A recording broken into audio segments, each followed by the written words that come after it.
Mangalawa, the Beauty Maro, AJ, Pension Group Jede, no Workday function Jango, Lila Jam Jabare. သင်ခန်းစာဗီဒီယိုမစခင်ကျွန်တော်ရဲ့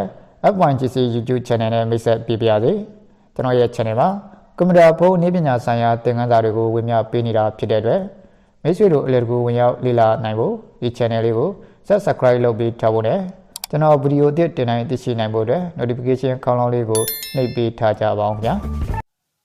Okay, Workday function ဆိုတာကဘယ်လိုလုပ်လို့လဲဆိုရင်တော့ကျွန်တော် return the serial number of the day ကျွန်တော် date ကိုဖော်ပြပြီးတယ်เนาะ serial number ဆိုတာကကျွန်တော်ဟိုအရင် shape function တွေမှာပြောခဲ့ဘူးလေကျွန်တော်တို့ကဒီ January တို့ဒီ number format မှာ January ယူထားတဲ့အခါမှာသူရဲ့ကျွန်တော်တို့ date code ဖြစ်တဲ့ serial number ကိုဖော်ပြပေးမှာเนาะကျွန်တော်တို့ကဒါကကျွန်တော်တို့10ခွက်မှာကျွန်တော်တို့က date ကိုမယူဘဲနဲ့ January ယူထားခဲ့ရင်ကျွန်တော် serial number ကိုဖော်ပြပေးမယ် before or after เนาะမတိုင်ခင်နဲ့တိုင်ပြီးနောက်ဘယ်မတိုင်ခင်နဲ့တိုင်ပြီးနောက်လဲဆိုရင် a specified number or Workday เนาะအဲ့တော့အလုံးလို့တော့သတ်မှတ်လိုက်တော့เนาะအလုံးလို့တော့ရက်เนาะ a specified number သတ်မှတ်လိုက်တဲ့ရက်စွဲတစ်ခုပေါ့เนาะ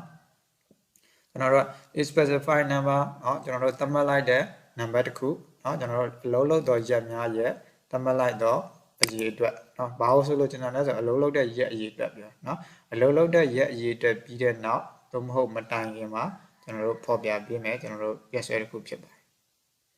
အဲ့တော့ကျွန်တော်တို့ဒါကဘာသာပြန်နေတဲ့ကမှကျွန်တော်တို့ကဒ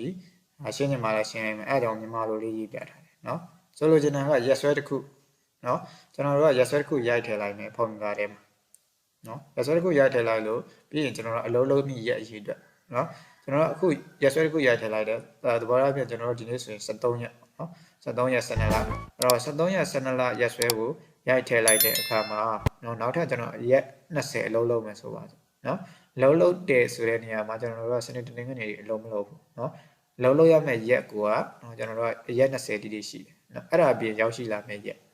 ်နောက်ထပ်เนาะရက်20အဲ့ကြောင့်မို့လုံးလုံးရမယ့်ရက်အရေးတက်ပြည်မိရက်ဆွဲလို့ရေးတယ်တော့မဟုတ်အလုံးလုံးပြီးခဲ့သည့်ရက်အရေးအတွက်เนาะဒါရှေ့เนาะကျွန်တော်တို့ရှေ့တုန်းက10ရက်အလုံးလုံးခဲ့တယ်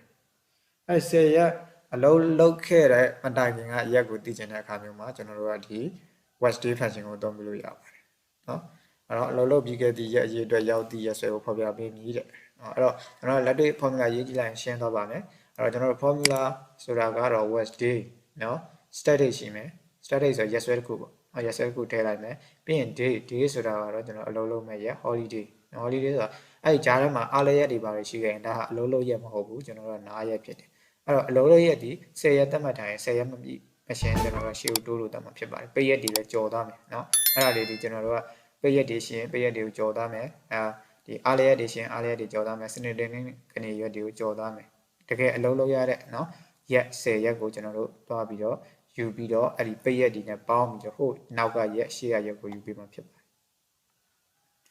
်အဲ့ဒီမှာ start date ဒီမိမိသတ်မှတ်ထားသောရက်စွဲဖြစ်တယ်เนาะကိုကြိုက်တဲ့ရက်စွဲတစ်ခုသတ်မှတ်ပြီးတော့ကျွန်တော်တို့ဒါသုံးမယ် start date ကနောက်တစ်ခုကကျွန်တော်တို့ day ဒီအလုံးလုံးရသည့်ရက်ရွေးတက်ဖြစ်ပါသည်เนาะအပေါင်းဖြစ်ကနောက်လုံးမိရက်ဖြစ်ပြီးအနှုတ်ဖြစ်ကလုံပြီးခဲ့သည့်ရက်ဖြစ်သည်ဒါက day နေရာမှာအပေါင်းလည်းရိုက်လို့ရတယ်အနှုတ်လည်းရိုက်လို့ရတယ်လို့ဆိုလိုဖြစ်တယ်เนาะတကယ်လို့အပေါင်းကိုရရင်နောက်လာမဲ့เนาะကျွန်တော်တို့ဒီနေ့ကစပြီးတော့10ရက်လုံးရမယ်ဆိုရင်10ရက်ပြည့်လုံးလို့10ရက်ပြည့်မြောက်တဲ့နေ့မှာရလာမယ့်ရက်စွဲကိုဖော်ပြပေးမယ်เนาะတကယ်လို့အနှုတ်ဆိုရင်တော့ရှေ့ကိုပြန်သွားမယ်ဒါလည်းတွေ့လို့ကြည့်လိုက်တဲ့အခါမှာသဘောပေါက်သွားမယ်နောက်တစ်ခါ holiday ကစနေတနင်္ဂနွေမဟုတ်တဲ့အခြားပေးရက်တွေเนาะဒီ Christmas လို့ပေးရက်မျိုးနောက်ပြီးရင်အသက်ကူနေ့လို့ပေးရက်မျိုးအစသဖြင့်ဒီလိုပေးရက်တွေပေါ့เนาะဒ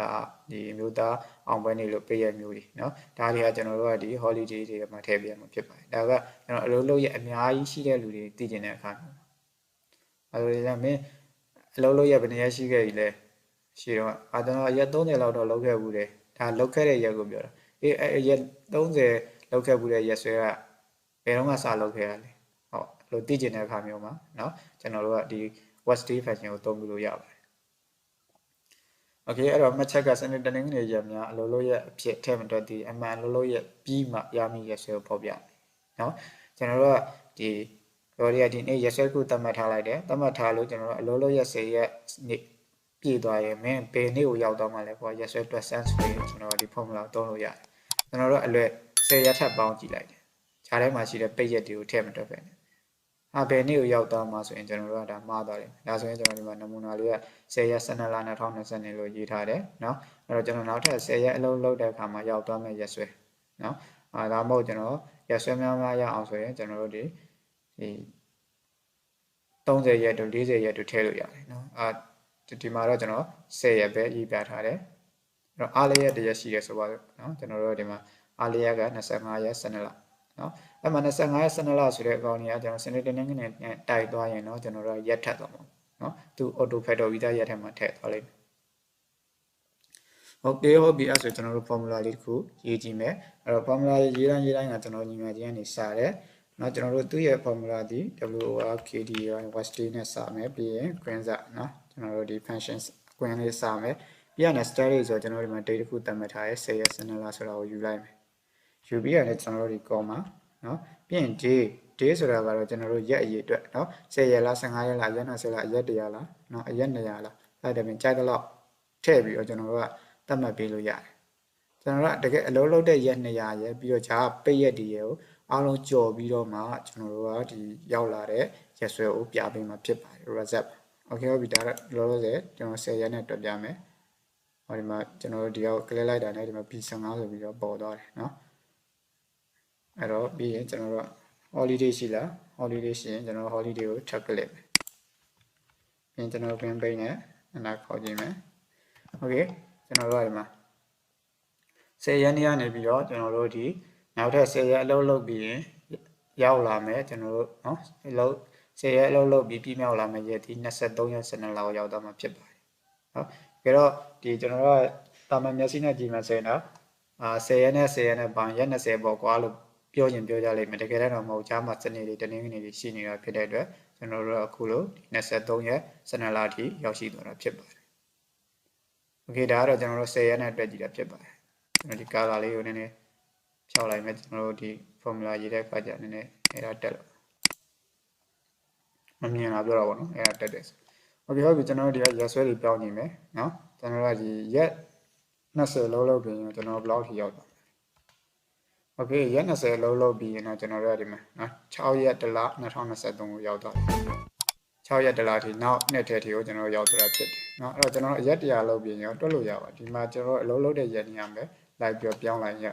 အဲ့တော့ကျွန်တော်တို့28ရက်လေးလား2023ကိုကျွန်တော်ရောက်တော့မှာဖြစ်ပါတယ်။ဘာကြောင့်ဒီလောက်အဝေးရောက်သွားလဲ။ဂျားရဲစနစ်တနင်္ဂနွေဒီသူအကုန်ကြော်သွားတာ။ကြော်သွားပြီးတော့ကျွန်တော်အမှန်တကယ်အလုံးလုံးတဲ့ရက်တွေကိုကျွန်တော်ဟိုဒါတွက်ပြီးတော့ပြရတဲ့အတွက်ကျွန်တော်တို့ကဒီရက်တွေပိုဝေးသွားတာဖြစ်ပါတယ်။ Okay ဒါကတော့ကျွန်တော်တို့အပေါင်းပေါ့နော်။ကျွန်တော်တို့နောက်လာမဲ့နော်ရောက်ရှိမဲ့ရက်ကိုတွက်တာ။ Okay အရင်ကကျွန်တော်တို့စတင်လုပ်ခဲ့တဲ့ရက်ကိုသိချင်လဲကျွန်တော်တို့တွက်ကြည့်လို့ရပါတယ်။နော်အဲ့တော့ဘယ်လိုတွက်ကြည့်မလဲဆိုတော့ကျွန်တော်တို့ကဒီခဏနေရပြောတဲ့အတိုင်းပဲကျွန်တော်တို့က formula ရေးမှဆိုရင်ညီမကျန်းနေစမယ် work di Workday function ပြီးရင်ကျွန်တော်တို့ကဒီ static စကျွန်တော်တို့ရေးထားဖြစ်တဲ့အတွက် share web ကို select မှတ်လိုက်တာနဲ့ရပါတယ်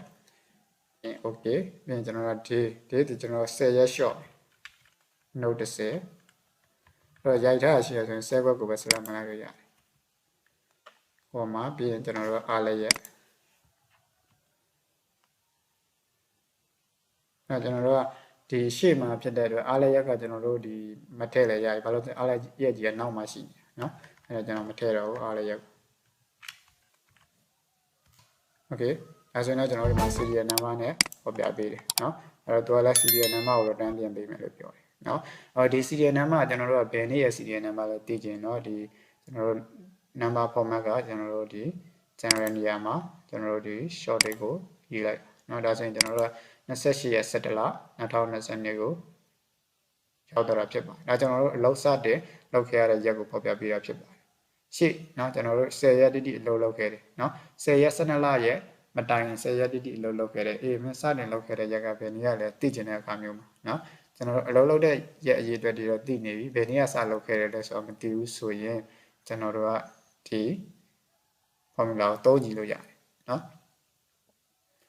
ကျွန်တော်တို့တော်ရကကျွန်တော်တို့ဒီနေစားပေါ့ဗျာเนาะနေစားဆိုတာကကျွန်တော်တို့ကဒီအလုံးလုံးတဲ့ရက်တွေပဲရတာเนาะကျွန်တော်တို့အလုံးမလုံးတဲ့ရက်တွေဆိုရင်ဒီပတ်စံမရအောင်เนาะအဲ့တော့ပတ်စံကျွန်တော်တို့ကဒီအလုံးလုံးတဲ့ရက်ဘယ်နှရက်ရှိဆိုတာမှတ်ထားတယ် နော်မှတ်ထားတယ်ဆိုတော့ကျွန်တော်တို့ကရက်30ရှိနေပြီရက်30သာထုတ်ရမယ်အဲ့တော့မင်းအလုပ်ဘယ်နေ့ကစတင်လုပ်ခဲ့တာလဲနော်ကျွန်တော်တို့ဒီ10ရက်12လမှာကျွန်တော်တို့သွားပြီးတော့% ထုတ်တယ်မင်းဘယ်နေ့ကစလုပ်ခဲ့ရလဲမေးလာအဲ့တော့ကျွန်တော်တို့ကဟုတ်ပြီကျွန်တော်တို့ဒီမှာနှုတ်30ပေါ့နော်ဒါကကိုလုပ်ခဲ့တဲ့ချက်အရေးအတွက်ကိုကျွန်တော်နှုတ်ပေးလိုက်ရှေ့ကိုတည်ကျင်တဲ့အတွက်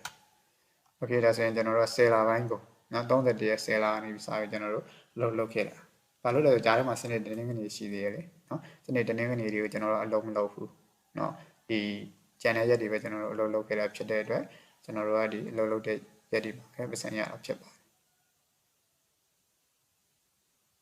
โอเคဟုတ်ပြီဒါကတော့ကျွန်တော်တို့ဒီ Workday function ရဲ့အလုပ်လုပ်ပုံဖြစ်ပါတယ် Workday function ဆိုတာကတော့ကျွန်တော်တို့ဒီဟိုသတ်မှတ်ထားတဲ့ကျွန်တော်တို့ရက်စွဲတစ်ခုရဲ့နောက်မှာပဲဖြစ်ဖြစ်ရှေ့မှာပဲဖြစ်ဖြစ်အလုပ်လုပ်တဲ့ရက်အရေးအတွက်တွေမတိုင်ခင်တောင်မို့အလုပ်လုပ်ပြီးခဲ့တဲ့ရက်တွေကိုကျွန်တော်တို့တွက်ချင်တဲ့အခါမျိုးမှာเนาะကျွန်တော်ရောက်ရှိမဲ့ရက်တွေကိုတွက်ချင်တဲ့အခါမျိုးမှာလုပ်ပြီးရင်ရောက်ရှိလာမဲ့ရက်အလုံးစပြီးတော့လုပ်ခဲ့တဲ့ရက်ကိုသိချင်တဲ့အခါမျိုးမှာ Workday function ကိုအသုံးပြုရတာဖြစ်ပါတယ်โอเคဒါဆိုရင်တော့ဒီဗီဒီယိုလေးကိုနားလည်ပေါ်ပေါက်မယ်လို့ထင်ပါတယ်ကျွန်တော်တို့ဒီဗီဒီယိုလေးကျွန်တော်တို့ဒီသင်ခန်းစာရေးဆိုတာကကျွန်တော်တို့လက်တွေ့เนาะကျွန်တော်တို့ live လုပ်ကြည့်မှကျွန်တော်တို့ဒါနားလည်ပေါ်ပေါက်မှာဖြစ်ပါတယ်အဲ့တော့ကျွန်တော်တို့ဒီလေ့လာပြီးတော့နားလည်ပေါ်ပေါက်နိုင်ကြပါစေကျွန်တော်ဒီဗီဒီယိုလေးကိုဒီလောက်နဲ့ပဲရန်နာမှာဖြစ်ပါတယ်ကျွန်တော်ဗီဒီယိုတစ်တတိုင်းတရှိနိုင်ဖို့အတွက်ကျွန်တော်ရဲ့ channel လေးကို subscribe လုပ်ပြီးထားဖို့နဲ့ notification ခေါင်းလေးကိုနှိပ်ပြီးထားကြဖို့တောင်းဆိုချင်ပါတယ်